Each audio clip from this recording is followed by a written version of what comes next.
Sejam bem-vindos ao podcast Além da Dependência. Aqui exploramos as nuances da sua mente, elevando o conhecimento e trazendo informações transformadoras. Eu sou Cleide Almeida e hoje vamos falar sobre o uso dos psicodélicos no tratamento de pessoas com dependência química.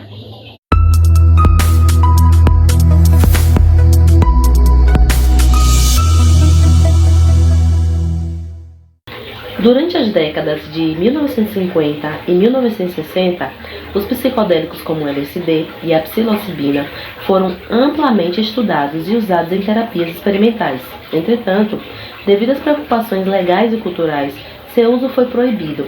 Nos anos 70, o que interrompeu a pesquisa científica por várias décadas, desde os anos 2000. Porém, o interesse acadêmico e clínico por essas substâncias foi revitalizado. Hoje, estamos no que muitos chamam de uma renascença psicodélica. E para entendermos os motivos desse renascimento, hoje traremos convidadas que expandirão nosso conhecimento acerca desse assunto. E você não esqueça de deixar sua pergunta na nossa caixinha e deixar sua curtida no post de hoje lá no Instagram. O episódio de hoje será dividido em 3 partes. Para esse primeiro momento, convido a neurocientista, pesquisadora renomada em pesquisas voltadas para tratamentos com psicodélicos, Maiane Lima. Olá, Cleide. Olá, Maiane. Boa noite. Tudo bem? Boa noite. Tudo bem com você, Maiane? Tudo bem, sim. Muito feliz em estar aqui com você nessa noite, participando de mais um episódio do podcast. O prazer é todo meu. Doutora, vamos começar entendendo o que são psicodélicos. Bom, Cleide, os psicodélicos são substâncias químicas que alteram a percepção, o pensamento e a consciência. Frequentemente, eles produzem experiências sensoriais e emocionais intensas, conhecidas como viagens ou experiências psicodélicas. Essas substâncias, também chamadas de endógenas, em contextos espirituais, têm sido usadas há séculos por muitas culturas para fins rituais, medicinais e religiosos. Atualmente, elas também são exploradas em pesquisas científicas como potenciais tratamentos para transtornos mentais, como a depressão, a ansiedade, o estresse pós-traumático e muitos outros. Muito bom. Mas quais são as características dos psicodélicos?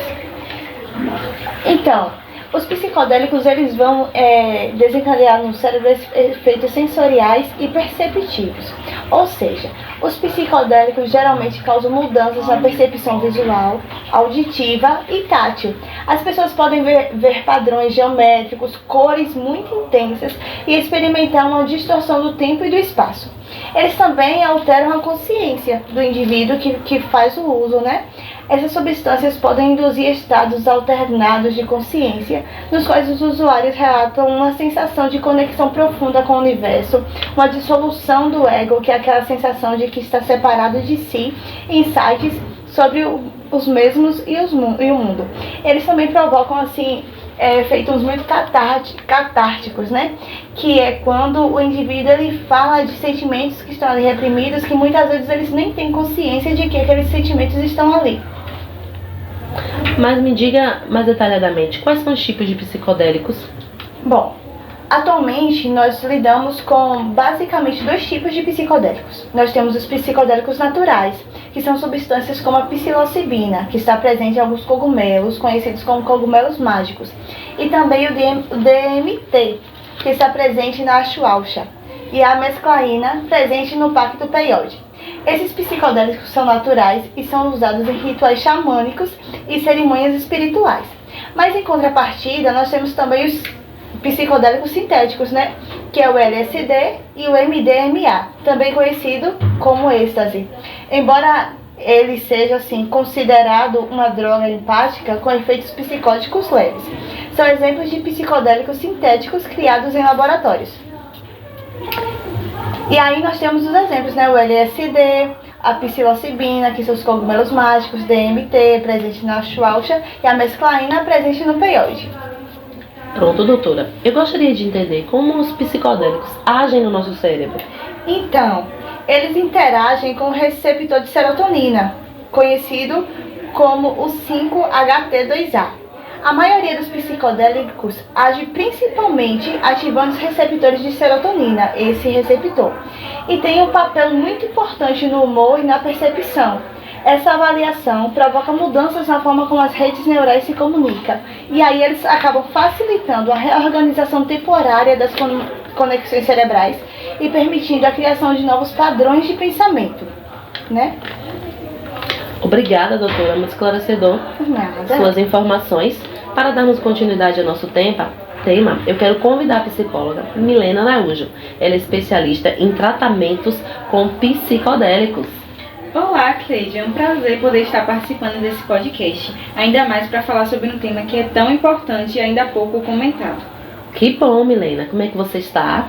Estou muito bem. Então, seja muito bem-vinda ao nosso podcast. Eu gostaria que você nos contasse como foi a sua experiência fora do Brasil para a aplicação do tratamento. Minha experiência com o uso dos psicodélicos, como aqui no Brasil ainda é uma questão bastante complexa, e desde a minha graduação foi um tema que me chamou bastante atenção, então logo a minha formação eu tive a oportunidade de viajar lá para a Jamaica, em que o uso dos psicodélicos lá é legalizado. Então lá na Jamaica, eu e um grupo de cientistas aprofundamos nossos estudos na área, fizemos experimentos, testes e foi comprovado cientificamente que a terapia psicodélica pode auxiliar muito os pacientes em muitos aspectos. E a partir dessa comprovação e desse estudo aprofundado que fizemos, lá na Jamaica, eu voltei para o Brasil, onde pretendo fazer estudos voltados para a área, apesar de que tem sido um grande desafio, porque aqui no Brasil os psicodélicos envolvem aspectos legais, culturais, científicos e tudo mais. Com certeza foi uma experiência assim muito enriquecedora, imagino. Mas me conte, como funciona a terapia assistida por psicodélicos?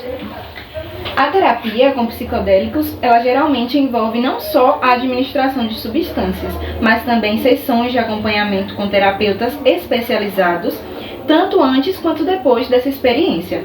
Aí o terapeuta ele prepara o paciente para a experiência, ajudando-o a definir intenções e a entender o que ele espera dessa experiência.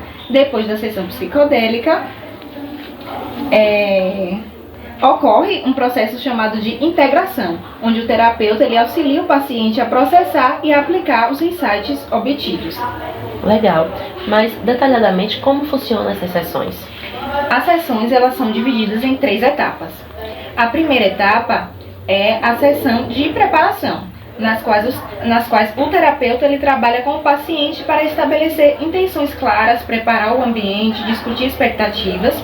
Já na segunda sessão, já entra com os psicodélicos, que é realizada em um ambiente seguro, controlado, onde o paciente ele consome a substância e é acompanhado por terapeutas especializados. Já na parte final, que é a terceira sessão, é a sessão de integração, em que o paciente ele reflete sobre a experiência, trabalhando para aplicar os insights obtidos em seu dia a dia com o apoio terapêutico contínuo para enfrentar os desafios da abstinência e da manutenção de uma vida sem substâncias.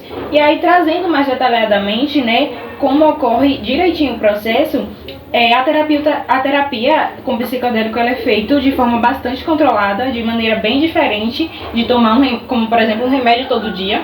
Na realidade, ela trata-se de uma terapia muito parecida com a psicoterapia normal, na qual o paciente ele fala sobre seus anseios ao terapeuta e lhe ajuda a lidar com essas emoções e dificuldades. Contudo, no caso da terapia psicodélica, algumas sessões são separadas para o uso da droga. E antes de usar a droga, como já falado, o paciente ele passa por uma anamnese para que o terapeuta ele colete esses dados sobre o paciente, sua queixa, sua história de vida, entre outros. Depois de mais algumas sessões de terapia normal, é feita uma sessão na qual o paciente ele toma a dose do psicodélico. O terapeuta ele deve ficar ao lado do paciente o tempo inteiro, ou seja, a sessão pode durar várias horas. Então, durante esse tempo, o paciente ele é encorajado a viajar e expressar o que ele sente, se expressar emocionalmente. Grande parte dos traumas e problemas que ele incomodam pode aparecer na forma de pensamentos ou até mesmo de alucinações, permitindo que o paciente ele tenha um contato mais profundo consigo mesmo e com seus sentimentos. Aí, depois dessa sessão, são marcadas mais sessões que são baseadas apenas em conversas, na quais são discutidos os conteúdos que surgiram durante a viagem provocada pela droga. É possível procurar o significado de certas alucinações, como por exemplo, que podem estar simbolizando os conflitos não conscientes que o paciente trouxe, permitindo uma maior compreensão da experiência vivida. Além disso, as drogas psicodélicas elas costumam provocar sentimentos de conexão com o mundo e com as outras pessoas. É uma empatia aumentada, euforia, sensações ligadas a encontros místicos e aos sentimentos de amor que muitas vezes podem trazer ao paciente uma ressignificação de sua vida e mudando a maneira que ele vê o mundo, as experiências, os acontecimentos ao seu redor, entre outros. Essa ressignificação muitas vezes é um marco na terapia, que ajuda o paciente a ter uma melhor qualidade de vida. Então, portanto, seja pelos efeitos imediatos que provocam essa ressignificação ou pela exploração da própria psique que a droga pode proporcionar, existem várias evidências que a terapia psicodélica ela pode auxiliar muito os pacientes. Milena, eu faço votos que essas pesquisas avancem aqui no Brasil e que você possa fazer uso de todo esse conhecimento e dessa prática aqui com os pacientes que precisam, né? Sabemos que os psicodélicos, eles não são usados apenas para a dependência química, mas também no tratamento de depressão, ansiedade, dentre outros. E eu espero que realmente você consiga aplicar os seus estudos aqui. Muito obrigada, viu? Por nada, foi um prazer. Para finalizar nosso bloco, eu quero convidar a Sara Oliveira. Ela vai trazer um relato de experiência com o seu tratamento com psicodélicos. Boa noite, Sara, tudo bom? Boa noite, tudo bem? É um prazer fazer parte desse podcast super informativo. Eu fui abusada sexualmente e ao não saber lidar com essa dor, eu fui buscar alívio e escape nas bebidas. Só que elas sozinhas não foram suficientes e eu passei a recorrer às drogas, como forma de tornar essa dor mais suportável. Então, Sara, como foi que os psicodélicos entrou na sua vida? Eles entraram na minha vida após eu aderir ao tratamento convencional e ele, infelizmente, não dá nenhum resultado. E aí é onde os psicodélicos entram na minha vida. E como foi o processo de tratamento? O processo de tratamento foi difícil. Acessar esses conteúdos doloroso, mas na fase de integração, onde os psicólogos trabalham a cartaz, a gente tem trabalhado isso. É um processo que eu não busco as drogas como válvula de escape e eu consegui ressignificar a minha dor. Isso é muito bom. E conte quais são suas expectativas para o futuro diante dessas novas mudanças que ocorreram através do tratamento? Viver uma vida fora da dependência química, né? Eu não vou parar com as terapias e eu vou aderir a um estilo de vida mais saudável. Obrigada, Sara.